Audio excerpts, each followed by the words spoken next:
100 நாள் வேலை திட்டத்தில் குறைகளை நிவர்த்தி செய்ய குறை தீர்ப்பாளர்களை நியமனம் செய்து தமிழ்நாடு அரசு உத்தரவை பிறப்பித்திருக்கிறது.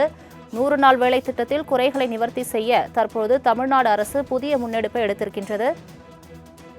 இது தொடர்பான மேலும் விவரங்களை தருவதற்காக செய்தியாளர் செலினா இணைப்பில் இருக்கிறார். செலினா, வணக்கம். தற்பொழுது 100 நாள் வேலை திட்டம் தொடர்பாக குறைதீர் அதிகாரிகளை நியமித்து தமிழ்நாடு அரசு உத்தரவை பிறப்பித்திருக்கிறது.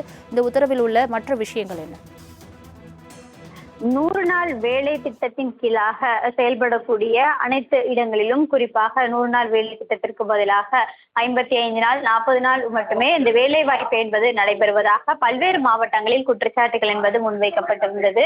நடைபெற்றிருந்த சட்டமன்ற கூட்டத்தொடரிலும் கூட இது தொடர்பாக பல்வேறு விவாதங்கள் என்பது முன்வைக்கப்பட்டிருந்தது. இந்த நிலையில் இதற்கான முழுமையாக விசாரணை மேற்கொள்வதற்காக தமிழ்நாடு அரசு சார்பில் தற்பொழுது குழு ஒன்று அமைக்கப்பட்டிருக்கிறது. குறைகளை நிவர்த்தி செய்ய 14 மாவட்டங்களுக்கு குறைதீர்ப்பாளர்கள் நியமனம் என்பது தமிழ்நாடு அரசு செய்து உத்தரவு என்பது போடப்பட்டிருக்கிறது.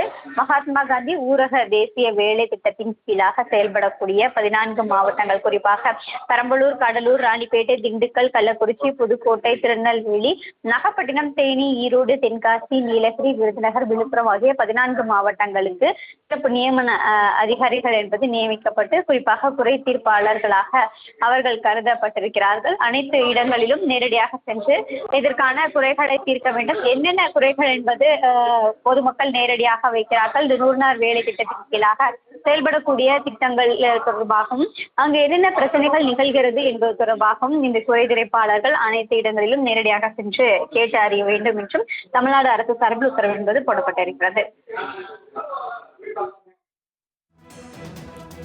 தங்களின் முழு விவரங்களுக்கு நன்றி செலினா.